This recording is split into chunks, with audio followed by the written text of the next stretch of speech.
नमस्ते नमस्ते।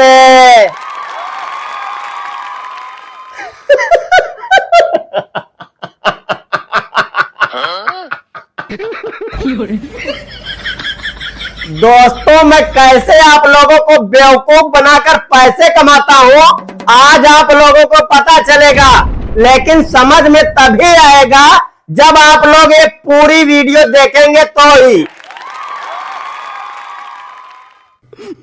ये टेंशन, हाँ दोस्तों, ये टेंशन कसम से मैं एकदम सही बोल रहा हूँ। अरे कहना क्या चाहते हो? अरे चाचा,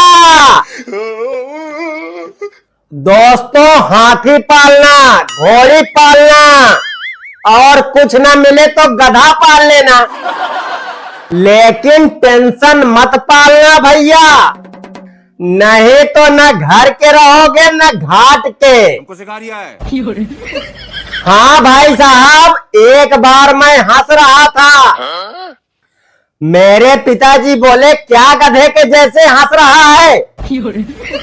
बस दोस्तों, इतना सुनते ही मुझे टेंशन हो गई कि यार मैं एक गधा हूँ, मुझे तो पता ही नहीं था। और दोस्तों, इसी टेंशन में मैं रास्ते से जा रहा था तो एक लड़की ने मुझसे लिफ्ट मांग ली। उसके लिफ्ट मांगते ही दोस्तों मैंने सोचा ये पागल है कि मैं पागल हूँ, यार ये एक गधे से लिफ्ट मांग रही है।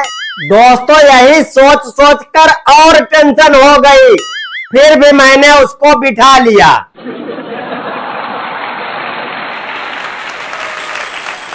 दोस्तों कुछ दूर आगे जाने के बाद उसकी तबीयत खराब हो गई। अब मुझे और टेंशन हो गई। मैं सीधा उसे हॉस्पिटल ले गया। 5 मिनट बाद एक नर्स बोली, बधाई हो, आप बाप बनने वाले हो। इतना सुनते ही दोस्तों और टेंशन हो गई।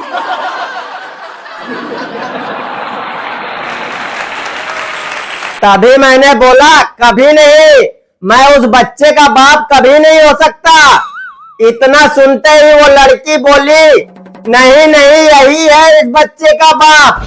मैं सच बता रहा हूँ दोस्तों, इतना सुनते ही मुझे और टेंशन हो गई।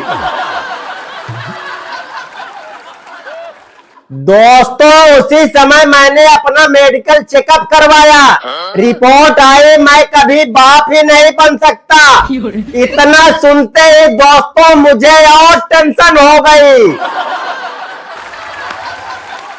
उसके बाद दोस्तों मुझे याद आया घर में मेरे 4 बच्चे, वो किसके, और टेंशन हो गई।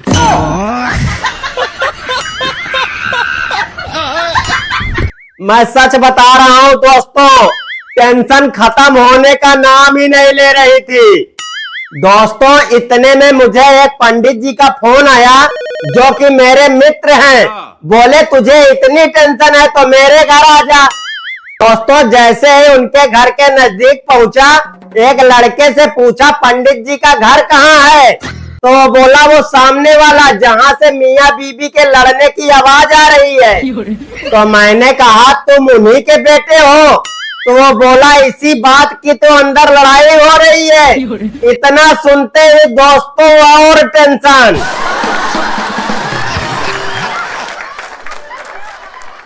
मैं अब उनके घर जाना उचित नहीं समझा।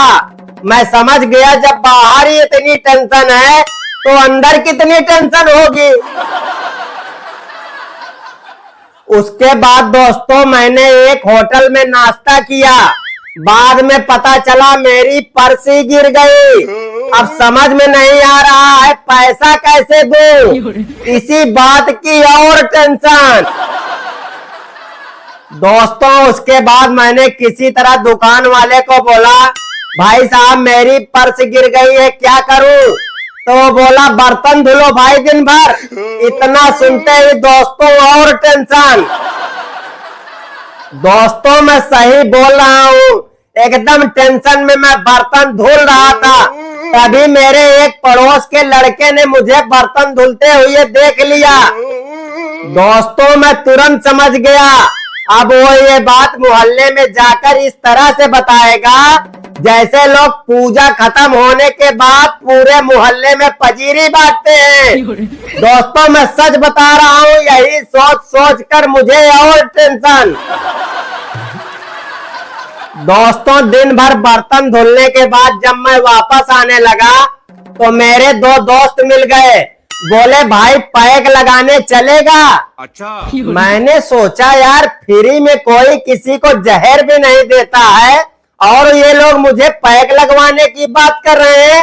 यही सोचकर दोस्तों मुझे और टेंशन। दोस्तों उनके साथ जाने के सिवा मेरे पास कोई चारा नहीं था क्योंकि मुझे बहुत टेंशन थी। अब हम लोग तीनों बैठकर पीने लगे। सिखा रिया है। उसके बाद दोस्तों जब हम तीनों को चढ़ गई तो मेरा एक दोस्त बोला, भाई अगर औरतों की जगह मर्द प्रेग्नेंट होते तब दर्द को पता चलता औरतों का मर्द। उसके बाद मैंने बोला सही कहा भाई, दर्द को कभी मर्द नहीं होता। उसके बाद दोस्तों मेरा तीसरा दोस्त बोला, भाई मेरा भी सुन लो, घर पी के दारू नहीं जाना चाहिए। उसके बाद दोस्तों मैं घर कब आ गया मुझे पता ही नहीं चला, लेकिन जब आंख खुली तो देखा मेरा बाप सामने लठ लेके खड़ा है। चलो मेरा बाप लठ लेके खड़ा था कोई बात नहीं, लेकिन मेरी बीबी जो कि मायके गई थी वो भी पता नहीं कब आ गई। चलो आ गई तो ठीक है, लेकिन बाप रे बाप वो बेलन लेके खड़ी थी। मैं सही बता रहा हूँ दोस्तों, एक तरफ बाप का लंबा लठ और दूसरी तरफ बीवी का मोटा बेलन देखकर मैं एकदम डर गया। मैं एकदम टेंशन में हो गया दोस्तों।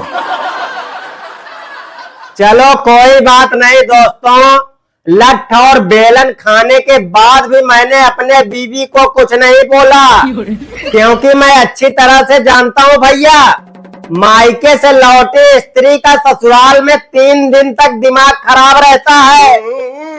अतः बहस करके अपने जीवन को खतरे में डालने से अच्छा है चुप ही रहो। अच्छा दोस्तों 3 दिन बाद मैंने उससे पूछा, तुमने मुझे इतना बेलन मारा, अगर मैं मर जाता तो तुम क्या करती? तो बोले मैं अपनी बहन के साथ रह लेती। अच्छा। फिर वो बोले अगर कभी मैं मर जाऊं तो तुम क्या करोगे? तो मैंने बोला मैं क्या करूंगा, मैंने बहुत टेंशन ले लिया, लेकिन तुम्हारे मरने के बाद मैं थोड़ी भी टेंशन नहीं लूंगा, मैं भी तुम्हारी बहन के साथ रह लूंगा।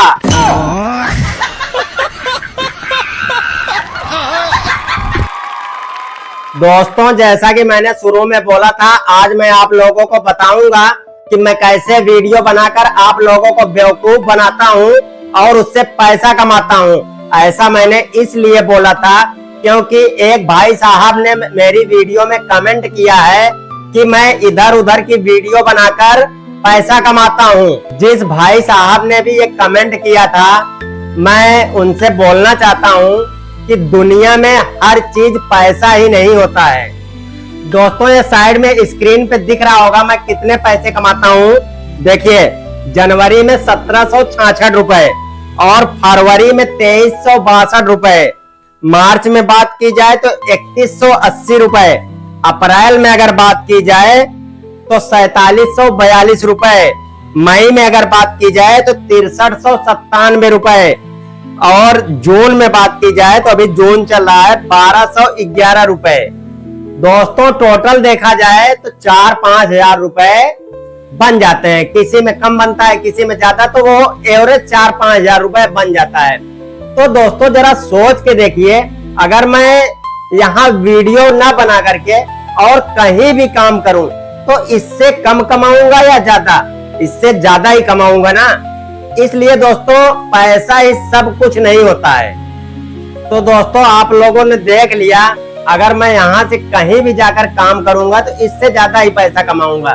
तो मेरे लिए पैसा इम्पोर्टेंट नहीं है, आप लोग वीडियो देखते हो और मेरी वजह से आप लोगों को जो है खुशी मिलती है, आप लोग हंसते हो, इस वजह से मुझे वो जो खुशी मिलती है ना, वो खुशी मुझे पैसा नहीं दे सकता है। मेरा वीडियो का मेन मकसद सिर्फ यही है कि मैं लोगों को अपने माध्यम से इंटरटेन कर सकूं। बाकी दोस्तों, वीडियो अच्छी लगी हो तो लाइक करिए, कमेंट करिए, शेयर करिए। अगर चैनल पे नए हैं तो इस चैनल को जरूर सब्सक्राइब कर लीजिए, ताकि आने वाली नई नई वीडियो का नोटिफिकेशन आपको सबसे पहले मिले। मिलते हैं फिर किसी दिन एक नई वीडियो के साथ, तब तक के लिए राधे राधे।